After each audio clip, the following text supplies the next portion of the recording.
Hey, how you doing? My name is Chris. Welcome to my shop. Have you visited your local Harbor Freight tool company recently? That's just my nickname for Harbor Freight.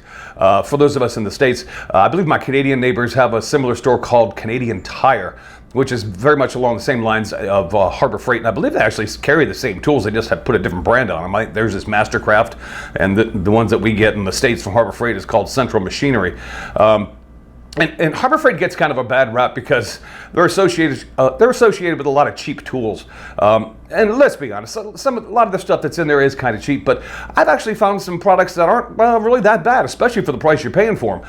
Now, I'm not talking about tools you're going to use every day. I mean, if you have a business and you're looking to buy a tool because you're going to be using it day in, day out, 5 days a week, you most likely won't be shopping at Harbor Freight in the first place. But for the weekend warrior, the guy who only needs an occasional use tool, something you don't use a lot of, but you kind of need one on hand, Harbor Freight's actually got a couple decent deals that I found personally.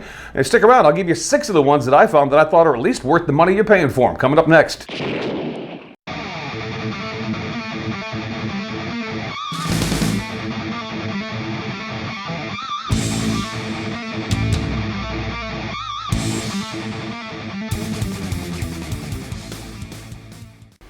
All right, let's start out with some small stuff first. Things that are really cheap and inexpensive that I found actually work pretty well. And the first of which is casters. If there's a cheaper place to buy casters than Harbor Freight, I'd like to know about it. Now, I haven't actually spent a ton of time researching it. Maybe somebody else has. But I haven't found another place that's as cheap as Harbor Freight when it comes to casters. And again, we're talking about occasional use stuff here.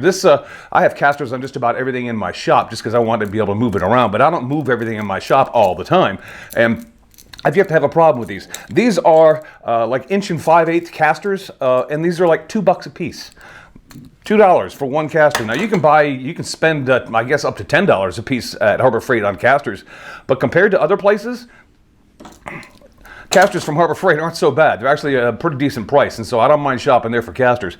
Another thing that I bought at Harbor Freight that has done me really well, and I bought it because one thing about Harbor Freight is they always have those coupons, and if you take advantage of the coupon times that they get, sign up for Harbor Freight's coupons, you can get some discounts off of the already discount tools that they have.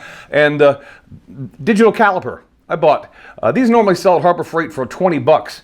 I think I bought this one. I think it cost me, I had a coupon for it. It ended up costing me $12 for a pair of digital calipers. And compared to other places, you can spend $30, $40, even more dollars for digital calipers. These are 6-inch digital calipers, both in metric and in imperial measurements. But not a bad buy if you take advantage of those Harbor Freight coupons. A couple other things I found that actually, for the money, are pretty decent. The first of which is gravity feed HVLP gun. HVLP, high volume, low pressure. If you're gonna just be spraying some stain or maybe some finish, this actually isn't a bad gun. I mean, it's nowhere near a high-end gun, but it actually works and does a pretty decent job. I haven't had a problem. I bought 2 of them.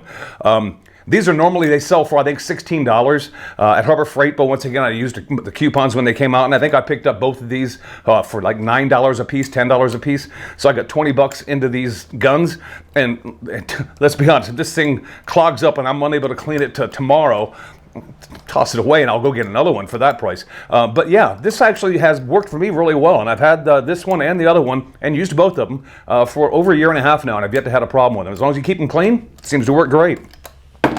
Another thing I went out and bought was the 4.5-inch angle grinder. And I believe this is a Chicago Tools, or maybe this is Central Machinery. I forget how they labeled it. But I know Canadian Tire in Canada carries the same one. And $20 for an angle grinder. That's not a bad price. And this thing, I don't use it a lot because I don't do a lot of metalworking. But when I do need to use it, it's there and I'm able to use it. I will say there's a comparable model to this, though, out there that you may feel better or a little more secure about purchasing. This is, like I said, $20. Porter Cable has one very similar to this. That is a 5-amp angle grinder.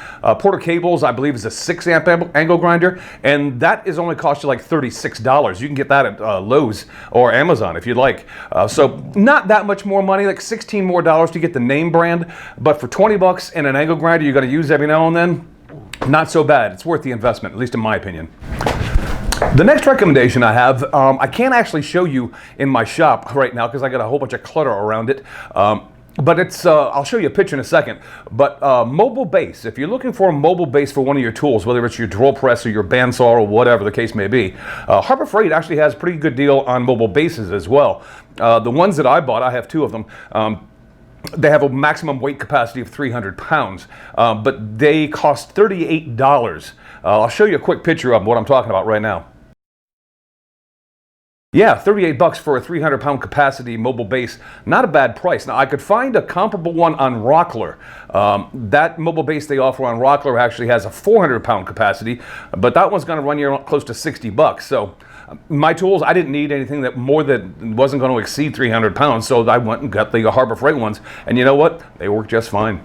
Okay, my last recommendation that I have today, anyway, I have others, but these are the ones I kind of wanted to hit on, would be this wood lathe. And I waited a while before I wanted to tell you what I thought about this wood lathe, because I've had it for now 5-6 months, I guess, at the most. And for the price, not a bad starter lathe, but understand that is what it is. It's a starter lathe. It's a 12 by 33 and 3/8 inch lathe, and it cost me like $320, I believe is what it sells for right now. And you know what, everything I've talked about so far, I'll leave links down below to the Harbor Freight store so you can just click on the link and take a look and see what the costs are for yourself. But I believe it's $320 for this. And it does everything I need it to. If you're looking to get into working on a lathe, you want to pick up an old hobby and just grab a lathe, but you don't want to spend a lot of money, this isn't a bad one. I know a lot of guys that own this wood lathe and don't have anything bad to say about it. For 320 bucks, 12 by 33 and 3/8 lathe, it's not that bad. It's powered by a 3/4 horsepower motor, which isn't the biggest motor in the world. I think the next one that I was looking at buying before I decided on buying this one was the Grizzly one. I believe that is a 16 by 46 inch lathe, if I'm not incorrect. And I knew that one had a 2 horsepower motor, but after shipping, the Grizzly was going to cost $700 basically. And I decided to go cheaper and spend $320. And you know what? I've used this for a lot of things and it has yet to give me a problem yet. So I would definitely recommend, if you're looking for a first time lathe or you're just looking to get started again but don't want to spend a lot of money, this machine is actually worth the money. All right, so there you go. 6 things, at least in my opinion, that you can get from the Harbor Freight store that don't actually suck. For the money you're paying for them. Now, these are not, once again, everyday use tools. These are occasional use tools. But for the dollars and for the way they work, they get you by. They've gotten me by anyway. So you do your own shopping your way. You buy what you want to buy. But if you're looking to go to Harbor Freight and save some money, those are at least 6 things that I would personally recommend. But you go do your own shopping, all right? You guys take care. Get out in your shops, make that first cut, and get something done. I'll talk to you later.